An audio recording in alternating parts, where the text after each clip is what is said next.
त्यांना राजीनामा मागितला होता, परंतु प्रांत अध्यक्ष सुनील तटकरे यांनी तो थांबवला होता। आता तर थेट राज्य महिला आयोगाची हिंमत भोंदूबाबाच्या मार्फत बलात्कारापर्यंत झालेली आहे।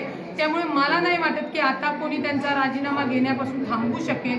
आणि जर कोणी थांबवला तर त्या 58 मध्ये त्यांचा व्हिडिओ आहे का, त्यांची काही मजबुरी आहे का, त्यांना कोणी टेंडर दिले होते का, हे सगळे दस्तावेज म्हणजे जी काही कायद्याची तपासणी आहे, पोलीस इन्व्हेस्टिगेशन आहे, ते केलं जाईल। आणि जो नेता आता यांची पाठराखण करेल त्याच्या नावानिशी मीडियासमोर आम्ही भांडाफोड करणार आहोत। कारण का आमच्या महिलांना एक शाश्वत विश्वासू सरकार आणि यंत्रणा हवी आहे, त्याच्याशिवाय आम्ही महिला काम करू शकत नाही। त्यांच्यामुळे पक्षही बदनाम होतोय। जर त्या पदावर राहणार असतील तर माझ्यासह अनेक महिला आहेत त्या या पक्षात काम करणार नाहीत, हे आम्ही पक्षाला सांगितलेलं आहे। त्यामुळे त्यांचा राजीनामा अटळ आहे।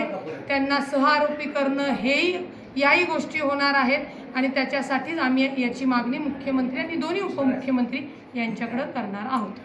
लैंगिक अत्याचार करण्यात आले, बलात्कार करण्यात आले, त्याच गुन्ह्यामध्ये त्या भोंदूबाबाला अटक आहे।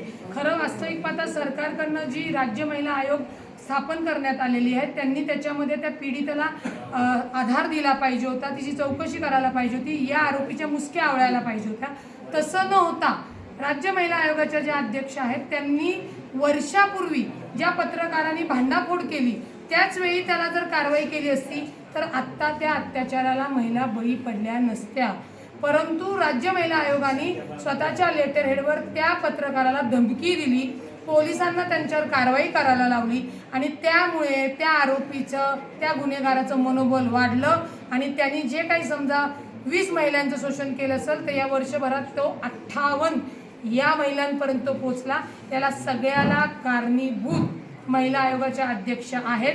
आणि मी सोशल मीडियावर आरोप बिरोप नाही, सोशल मीडियाचा मी माहिती देण्यासाठी प्रसिद्धीसाठीचाच वापर करते।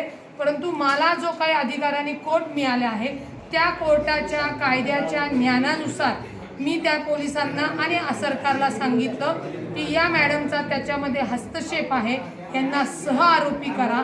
कारण का ज्या महिला आयोग महाराष्ट्राला महिलांना आधार देण्यासाठी आहे, त्यांना सक्षम बनवण्यासाठी आहे, त्यांना सुरक्षा देण्यासाठी आहे, ते न करता त्या भोंदूबाबाच्या डोक्यावर छत्री, त्याचे पाय धुणे, म्हणजेच महिला आयोगाने त्याला आयतं सावज महिला अन्यायासाठी अत्याचारासाठी दिलेल्या आहेत।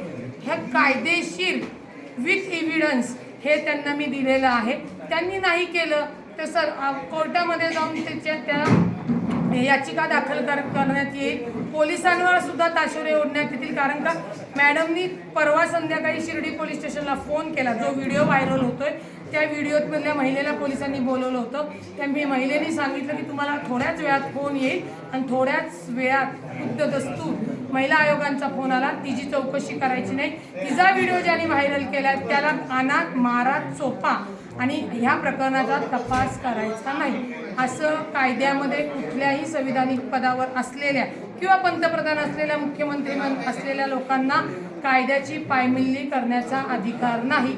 म्हणून हे प्रकरण मी जनतेसमोर सोशल मीडियाच्या माध्यमातून आणलं आणि आयोगाच्या अध्यक्षांना सहआरोपी करावं आणि महाराष्ट्रातल्या माता भगिनींना की हो तुम्ही सुरक्षित आहात, सक्षम होणार आहात, अजिबात घाबरू नका, हा मेसेज सरकारने देणं गरजेचं आहे। त्याच्यासाठी हे मी मांडलेलं आहे। नाही ते मुख्यमंत्र्यांना भेटणार तर पहिले जाऊन भेटलं पाहिजे ना, मुख्यमंत्र्यांनी पहिलं त्यांना बडतर्फ केलं पाहिजे। नाहीतर महाराष्ट्रातल्या महिलांना वाटेल की बाबा मुख्यमंत्र्यांनीच त्यांना लायसन दिले की आयोगावर बसा आणि महिलांचे बलात्कार करा, त्यांना ते मूत्र पाजा, बेशुद्ध करा। कारण का या भोंदूबाबाचे कनेक्शन्स अजून रोज उद्या तुम्हाला कळतील। 58 मधला यांचाच व्हिडिओ आहे का नाही मला कधी कधी शंका वाटते। जर तसं त्यांच्यावर अन्याय झाला असेल तर एक वकील म्हणून सुद्धा आम्ही त्यांना मदत करू, परंतु तो समोरून बोललं पाहिजे त्यांनी। आणि त्यांच्यामुळं महाराष्ट्रातील जर माता भगिनी भयभीत होणार असतील तर त्यांना तातडीने त्या पदावरनं मुक्त करणे, त्यांना या गुन्ह्यात घेणे, त्यांची चौकशी करणे। कारण का पदावर असेपर्यंत चौकशी होऊ शकत नाही। पोलिसही तुम्हाला माहिती आहे की नेत्यांचा फोन आल्यावर कशा पद्धतीने काम करतात। त्याच्यामुळे जे नेते फोन करणार आहेत त्यांचीही 2 दिवसांनी मी नावं समोर देणार आहे। फक्त खरी परिस्थिती समोर आणणार आहे. मी राजकारणामध्ये काम करण्यासाठी आलेली आहे, नाही का मला कुठला नेता पद देईल, मग माझ्याच पक्षातल्या माणसाने बलात्कार केला आहे मी त्याचं सात्वन करेल, नाही. जो चुकला, ज्यांनी बेकायदेशीरपणे गुन्हे केलेले आहेत, अशा लोकांना पक्षातला असो, जातीतला असो, पंथातला असो, शेजारी असो, पाजारी असो, भाऊ असो, कुणी असो, कुणालाही सुट्टी नाही. त्याचप्रमाणे चाकणकर ताईंना सुद्धा महिला असून सुट्टी नाही. त्यांच्यामुळे महाराष्ट्रात भोंदूबाबाने बलात्कार केलेले आहेत. मॅडम, सरकार पाठीशी नाही आहे. सरकार जर पाठीशी असतं तर तुम्हाला सांगते त्या भोंदूबाबाला अटक झाली नसती. त्या भोंदूबाबाला अटक करायच्या आधी लुकआउट नोटीस सुद्धा दिलेली आहे. हा भोंदूबाबा इतका हुशार होता की हा वशमोहिनी करून मला वाटतं महिला आयोग तोच चालवत होता आणि त्या माध्यमातून अनेक सेलिब्रिटी, अनेक राजकारणी तिथपर्यंत पोहोचलेली आहेत.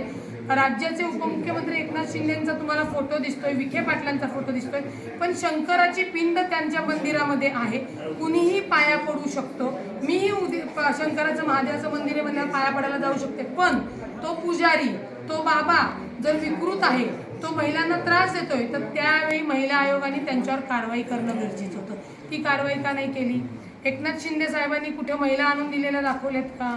एकनाथ शिंदे साहेब त्यांच्या ट्रस्टवर आहेत का? जाता जाता रस्त्यामध्ये जरी सुद्धा कुठलं आपल्याला देवाचं मंदिर दिसलं तर आपण पाया पडतो. धार्मिक असणं किंवा पाया पडणं हा गुन्हा नाहीये, परंतु वर्षाआधी त्यांचं प्रकरण दाबणं, त्यांच्या संस्थेवर सदस्य राहणं, त्यांच्या छत्री घेऊन त्यांचे पाय पुसणे, ही कुठली पद्धत आहे? म्हणजे हा कुठला प्रकार आला? याचाच अर्थ हे रॅकेट आहे. त्या रॅकेटेचा भोंदूबाबा मास्टर माइंड आहे आणि कर्त्या करवित्या त्या भोंदूबाबाच्या कर्त्या करवित्या मॅडम या चाकणकर मॅडम आहेत. हे पुराव्यानिशी सगळ्यांच्या समोर आलेलं आहे, म्हणून महाराष्ट्रामध्ये एवढी खळबळ माजलेली आहे.